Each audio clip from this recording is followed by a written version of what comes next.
इस फिल्म की शुरुआत होती है हांगकांग में आई एक सुनामी से, जिसने पूरे शहर में तबाही मचा रखी है। यहाँ तक कि सड़कों पर और घरों में पानी भर जाता है। हर कोई अपनी जान बचाने के लिए यहाँ वहाँ भागता रहता है। कुछ लोग जो जल्दी जल्दी ऊपर बिल्डिंग पर पहुँच जाते हैं, वो सब तो बच जाते हैं। वहीं बाकी लोग पानी की गिरफ्त में आकर मर जाते हैं। जिसके 5 साल बाद हमें आशा नाम की एक लड़की दिखाई जाती है, जो कि उस हादसे से अभी भी डरी सहमी थी और ये सदमा उसे अंदर ही अंदर खा रहा था। आशा उस सुनामी के बाद से इसी अपार्टमेंट में छुपके रह रही थी। आशा का पूरा परिवार सुनामी के आगोश में समा चुका था।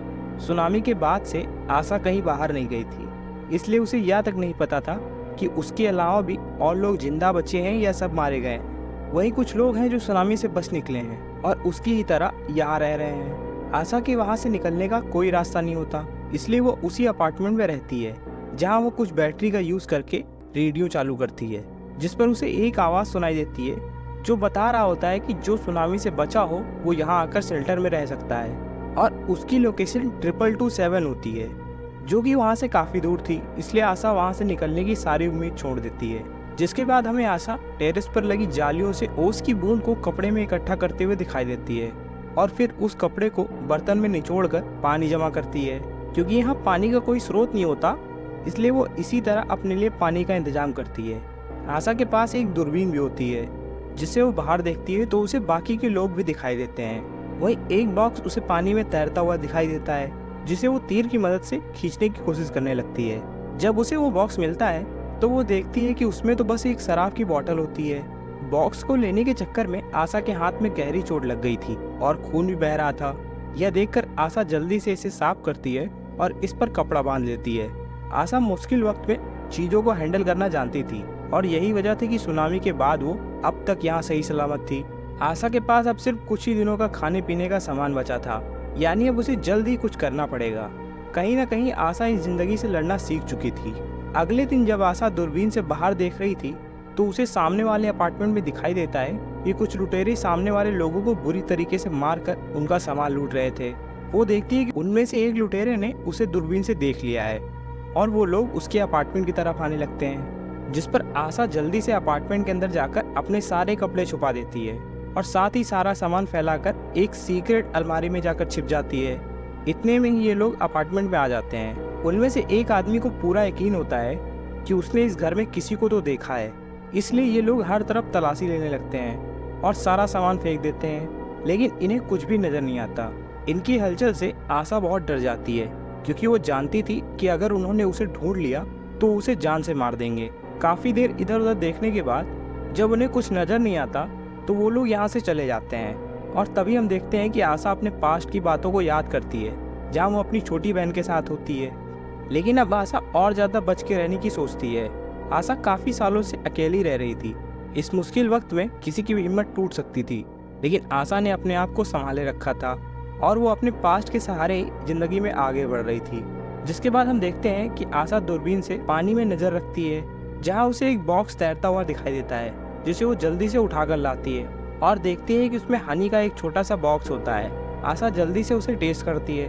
उसे बॉक्स में कुछ फल भी मिलते हैं, लेकिन वो सड़ चुके थे। इसी बीच आशा बाहर देखती है कि एक बॉक्स के ऊपर एक लड़की तैर रही थी, लेकिन आशा को लगता है कि शायद वो मर चुकी है, इसलिए वो उसकी मदद नहीं करती। लेकिन जब वो अपने अपार्टमेंट में होती है तो वो लड़की वहाँ आकर छिप जाती है।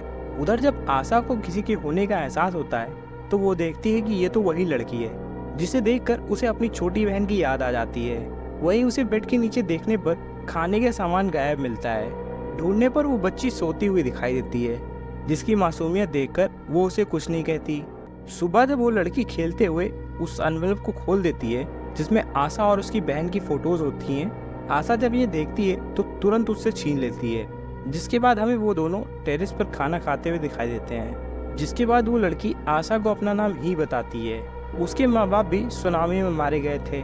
आशा को भी उसकी कहानी अपने जैसी लगती है। जिसके कुछ दिन बाद टेरेस पर ही गलती से दरवाजे का टेप हटा देती है, जिस पर दरवाजा ऑटोमेटिक होने से वो अपने आप बंद हो जाता है। अब आशा काफी डर जाती है, क्योंकि वो यहाँ से बाहर नहीं निकल पाएगी।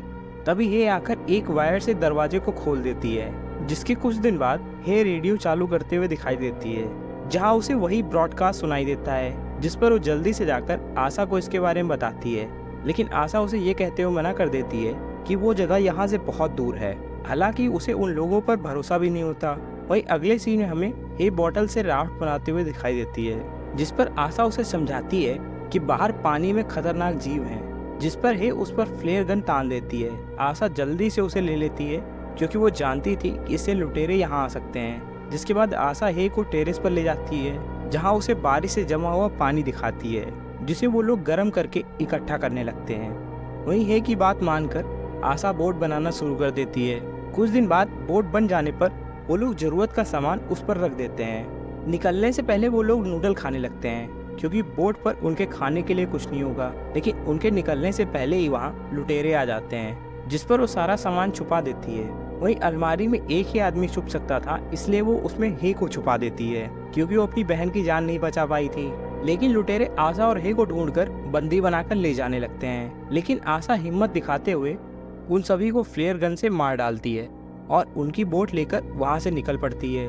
बोट पर उनके खाने के लिए काफी चीजें होती हैं। वो लोग अब उस रेडियो ब्रॉडकास्ट की लोकेशन पर जाने के लिए निकल पड़ते हैं, जिसके साथ ही ये फिल्म यहीं खत्म हो जाती है।